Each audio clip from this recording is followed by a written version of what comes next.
Do you hate the thought of working past 55 or 60? Do you hate not being able to live the life you deserve today? Do you hate not knowing what your financial future looks like? It's time to stop doing what you hate. Here's your host, Mr. Harold Green. Hello, everybody. This is Harold Green of Bright Tree Financial Group, and it is time to stop doing what you hate. Hopefully, you folks are having a fantastic day today. I'm doing pretty good. It's just kind of been really busy over the last few weeks. A lot of different things are going on, and we're right in the middle of profit-taking season where we've done extremely well in the portfolios, and now it's kind of time to start taking some profits off the table and rotating that money elsewhere. So it's been a very interesting time that we're in. And one of the key takeaways that I'm learning here is that as an investment advisor or analyst or whatever, in order to win in today's market, you must have some kind of disciplined approach or strategy or whatnot. Otherwise, it's like going to Vegas and throwing money in a slot machine. You're just guessing at what's going to happen next. And we don't get paid to do that. We get paid to take care of people. And I have a very interesting show for today that I want to talk about. And then I've kind of been thinking about this for a while, and I decided to put it to a test because I'm starting to hear more and more things out there that kind of disturb me quite a bit. And the hype around it and people buying into it, and it's becoming like a problem. It's becoming a mental problem. It's becoming really like a psychological issue. And the title of today's show is Humans versus AI. Are you ready? 1, 2, 3, let's get it. Like I'm gonna jump right into it. And with tech stocks flying through the roof, and just the push towards AI, the push towards productivity, it's leaving a lot of people afraid of losing their jobs. A lot of people are losing their jobs. Companies are downsizing because they're finding out that they don't need humans to do certain types of jobs. And if you are a kid right now, or you're a parent and you have kids that you're going to send off and get educated, one of the things I'm going to encourage you to have them do is probably take courses on psychology and then get an in-depth understanding of psychology in our modern day society. Because until you can sit down with a machine and they can understand psychology as a human, I call psychology the God factor in everything, because I believe that God created humans and he created our brains to operate a certain way. Machines can learn some of the stuff, but they don't understand the psychology behind a lot of this stuff, the way humans act, why people do great things in life, why people end up doing heinous things in life. And because today is an investment show, we're going to be talking about investments. Obviously, I have to tell you that all investments do carry risk of loss. There's no guarantees, and past performance is no indicator of future results. And if you're going to invest, you have to understand time horizons, risk tolerance, and then make sure you're investing according to a well-balanced, comprehensive financial plan that incorporates a lot of different things like estate planning, like your life insurance, risk management, just like everything has to be built into that plan. And I don't want you acting on anything that I say in today's show because it's for informational purposes only. So they came out with like Chat GPT 5, and some people are raving about it. Some people are like, it depends on the perspective and what people are trying to use it for. So I went into one of my little AI tools this morning and I said, create me a podcast outline for concentration risk in the stock market. And I'm going to kind of tie all of this in together. But one of the main things you're going to start to hear about in today's stock market is, the market is overvalued. A lot of companies are overvalued. They're running up, and the valuations are stretched, and we're starting to run into these positions, like they call it the Mag 7 or the Mag 6 now, that Tesla's, whatever. And they're saying, you want to diversify away from that. You want to diversify away from that. And the question is why? Why is a psychology question, right? it's why. It's not anything about fundamentals or anything like that. It's, well, they say the valuations are stretched, but the question is why are they stretched, right? What's been going on? And one of the things they tell you is you don't want to be overly concentrated in one or two positions. And my question is why not? Well, historically, you could lose all your money. Yeah, that's true. That's historically. But tell me why that makes sense in today's stock market. Tell me why I don't want to be concentrated in a few positions in today's market and today's landscape. And if you're an average investor and you're just like doing this for yourself and you're listening to these people say this stuff and you act on it, I'm going to tell you and show you what has happened to you. If you've acted on this information, I'm going to tell you what's happened to you over the last 5, 6, 7, 8, 9, 10 years.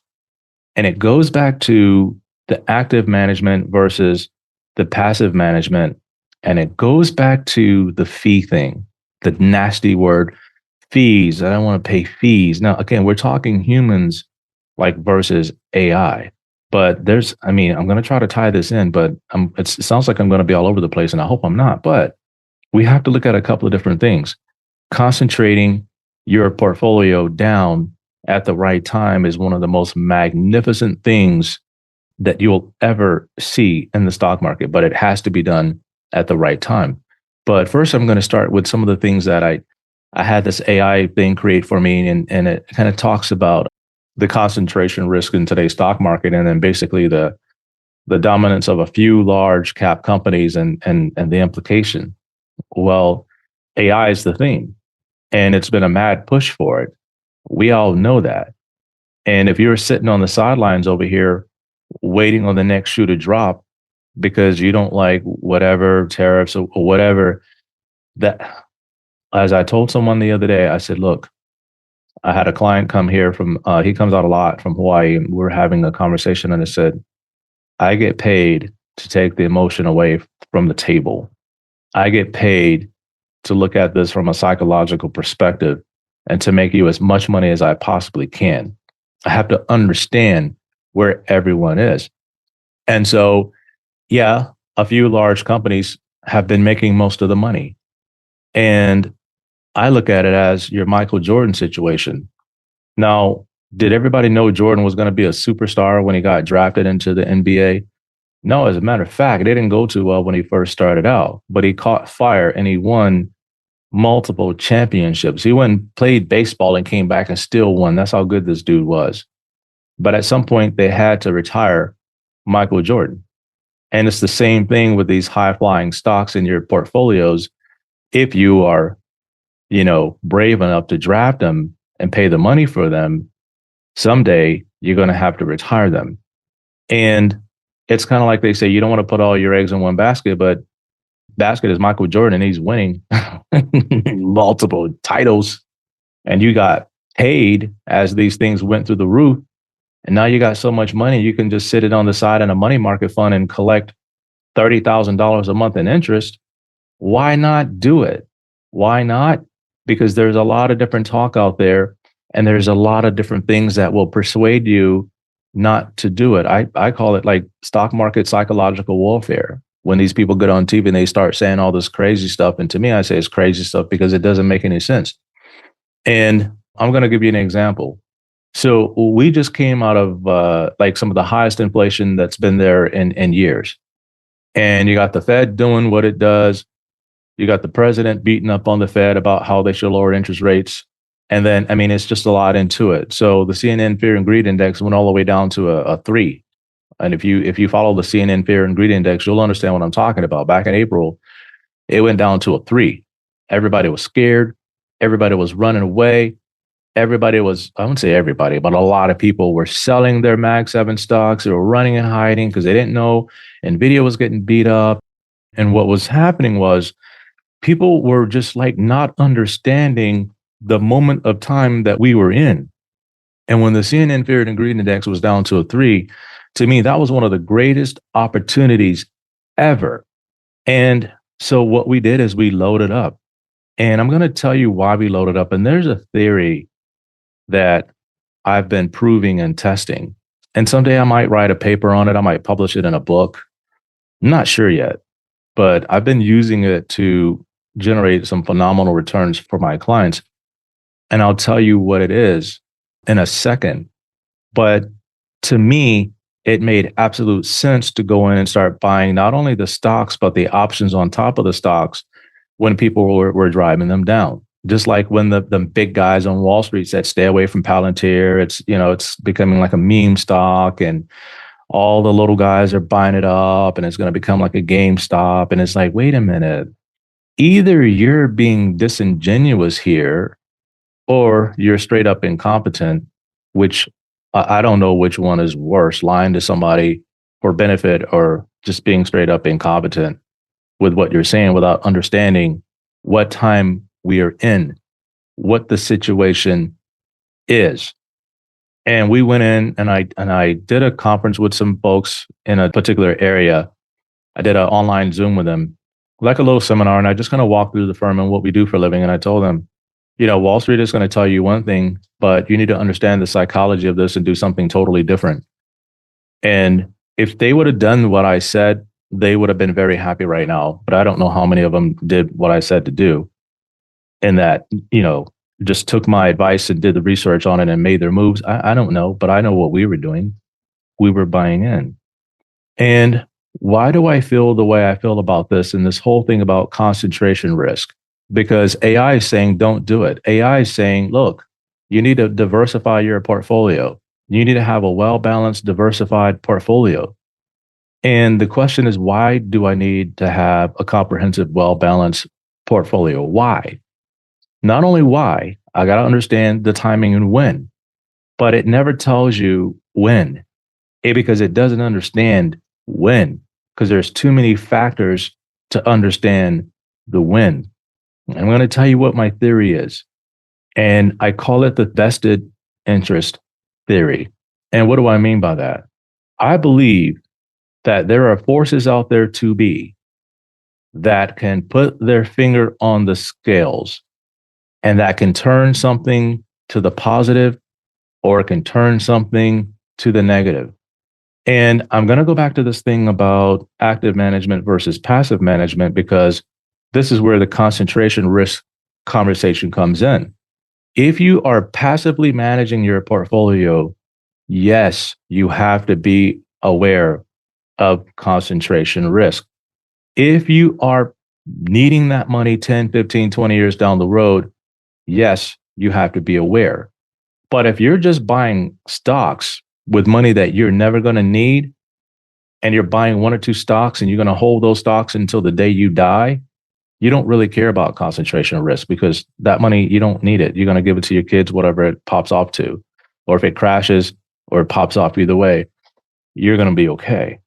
But that's when the concentration risk comes in. If you are in a passive portfolio that you're going to need 5, 10, 15 years down the road, that's when this kind of conversation kicks in. But if you're actively managing a portfolio, then concentration risks are reduced because of the activity in the portfolio. You have someone watching it, you have someone trading it. They understand when to get in and when to get out. Yes, we have been heavily concentrated in certain positions, and we are slowly unwinding them now that they are up 2,000%. 2,000% in 9 months is insane. Why? Because I understood the psychology of what was happening back then when they were telling people certain things, when the president got elected, the fear about the tariffs, all these different things that drove people nuts, and it caused a lot of chaos in the market. But going back to the vested interest theory, here's what I believe. I'm going to look at 10 stocks versus one of the hottest performing index funds on the planet. So let's go. Vanguard, VFIAX. Their management fee is 0.04%. That is dirt cheap. That's almost free. And we're going to go back and look at their historical returns, their total return, right? Total, actual return, not average, actual return. 2015, 1.3%. 2016, 11.89. 2017, 21.72. 2018, minus 4.5. 2019, big rebound, 31.41. 2020, 18.35. That's during COVID. 21 is 28.63, good rebound. Next year, 2022, minus 18.14%. 2023, 26.21. 2024, 24.95. Pretty cool. But then when you go back in and you start to look at their returns over a specific period of time, over the last, and this is trailing total return, and they have to publish this information. So last 1 month, 5.8%. Last 3 months, 17.36. Last 6 months, 8.57. Year to date, they're at 11.59. Not bad, right? Not bad. 1 year is 19.54. 3 years, 18.12. 5 years, 16.46. And over 10 years, it's 13.91. Now, what do they hold a lot of? Okay. They hold a lot of Apple. They hold a lot of Microsoft. Okay. And Apple makes up 7% of their portfolio. Microsoft makes up 5.87% of the portfolio. NVIDIA makes up 5.58. Amazon is 3.77. Meta or Facebook, 2.65. And if I go and I compare over the last 3 years, or even let's say the last 5 years, Microsoft has done over the last 5 years, 167%. NVIDIA has done 1,500%, 1,590%. Caterpillar, 222, Deere, 181. Verizon is negative 1.5%. Costco is up 220%. ExxonMobil is up 198. Chevron is up 115%. Apple is up 115%. And Supermicro at one point, they were up as high as like 3,702%. That's a lot. Now, if you were concentrated in these positions, just say you were concentrated in all of them. Let's just say you had a 10 stock portfolio and this is all you had. Depending on the weights, man, and what you put in there, you'd probably be able to retire or darn near close to it. And if you put an option strategy overlay on top of that, that would have been crazy. But if you would have been sitting in the VFIAX because you were afraid of concentration risk, you would have done okay, but you wouldn't have done as well as if you were concentrated in a handful of positions that you actively watched and managed. This is just returns without any options on it. This is just straight up returns of what these stocks actually did. I didn't put Amazon in here, but imagine if you just kind of go out there and look at what they're saying. The Mag 7, the concentration in a handful of stocks. We're in an AI bubble. It's like Y2K all over again. Eventually the bubble is going to pop and everything is going to come crashing down to the ground. Question: what if what they're saying is true, right? What if it's true? What if these things are going to come crashing back down to the ground? Michael Jordan, where is he at right now? My man is retired. Is he still out there getting buckets every night? No, he's retired. And what I'm saying is that at certain points of time in history, it's okay to go in and concentrate if you understand the environment that you're you're in. And my theory of the vested interest concept is this: if the top funds are holding so much of a certain position, I believe it's in their vested interest to make sure that that position is taken care of one way or the other. There will be pressure applied to the right people to help things get to where they need to be. Give you an example. When they were talking about banning NVIDIA chips to China, NVIDIA is in a lot of people's portfolio. They're in a lot of mutual funds. They're in a lot of pension funds. NVIDIA is everywhere. And I believe all of these groups have a vested interest to make sure some kind of deal gets done so that NVIDIA stock can come back to where it needs to come back to, because the target prices on these stocks are already set by the analyst. Okay.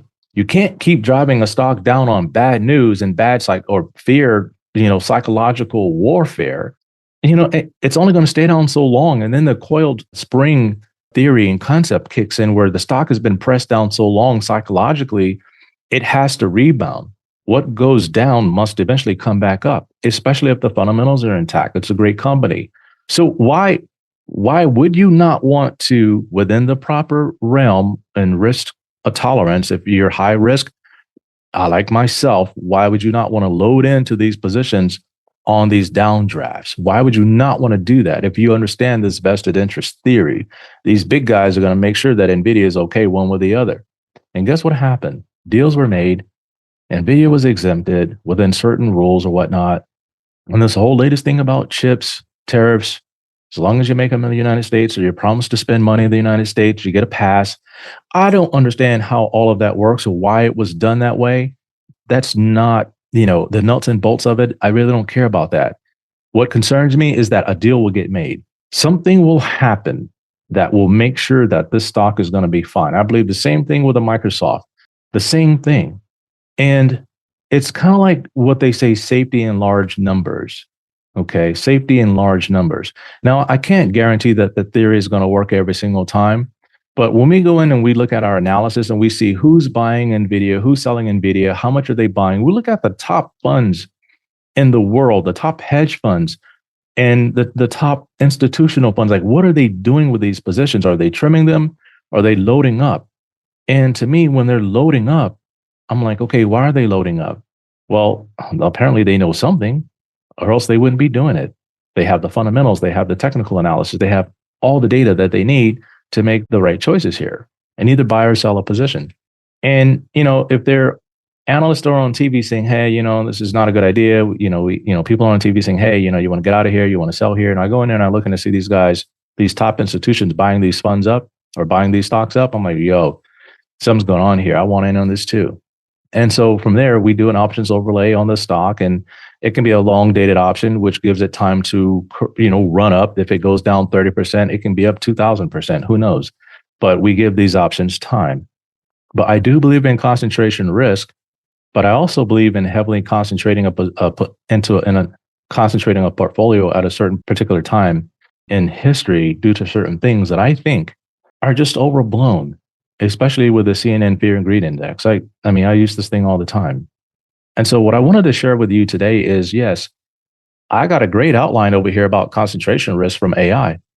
But if I trade my clients based on what AI says, am I going to make them any real money?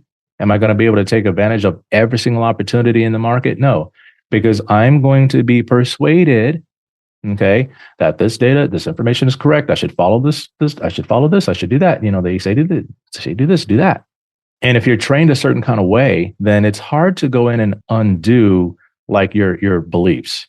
Like some people have beliefs about paying fees. I believe you never should pay no more than a certain percent and blah, blah, blah. But yeah, but what are you giving up? It's called opportunity cost.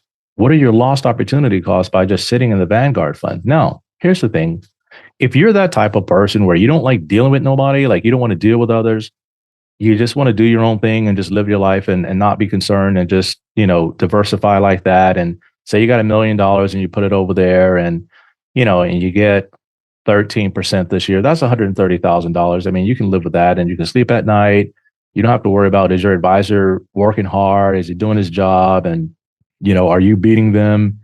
But yet you're having to pay them all these fees, but yet the Vanguard is 0.5% of whatever it is. And you're still getting an okay return versus them. You're paying them 2 and 3% or whatever it is. And they're only getting half of what the Vanguard fund could have done. These are all legitimate questions. And trust me, you have every right to ask those questions because it's your money. But understanding how to take advantage of moments of time where it's like the Brinks truck moment where all the money is in the street and you can go get as much as you want without going to jail. That's what we do in our portfolios. It has to be done at the right time. And when it's time to retire Michael Jordan, guess what we're doing? We're taking those profits and we're buying mutual funds, or we're buying gold funds, or we're buying money market funds, or we're just sitting the money in cash. And I'm going to talk in my next episode about, some of the worst periods of returns in the market, like seasonally, the worst time to invest and the best time to invest. I'm going to get into that in one of my next shows, maybe the next one, who knows. But I just wanted to share this with you guys today. So I don't think humans are going to lose out completely to AI. I think we have a leg up on the psychological aspect, because if you give your portfolio to an AI bot and say, hey, go manage my portfolio based on all the stuff they program into that machine, I guarantee you when the algorithms kick in on Wall Street and they start selling everything, your bot is probably going to follow along and say, hey, I got to sell everything because the algo said it's time to sell. Let's all get out of here. And Warren Buffett said, sell high, buy low. And if they can teach that to the AI bots, you'll probably have a pretty good trader. But if they're not programming this stuff in, man, I tell you, you can miss out on some phenomenal returns if you don't take advantage of these opportunities. And so that's all I wanted to share with you folks today. And so until next time, everybody, 1, 2, 3, let's get it. This is thepodcastfactory.com.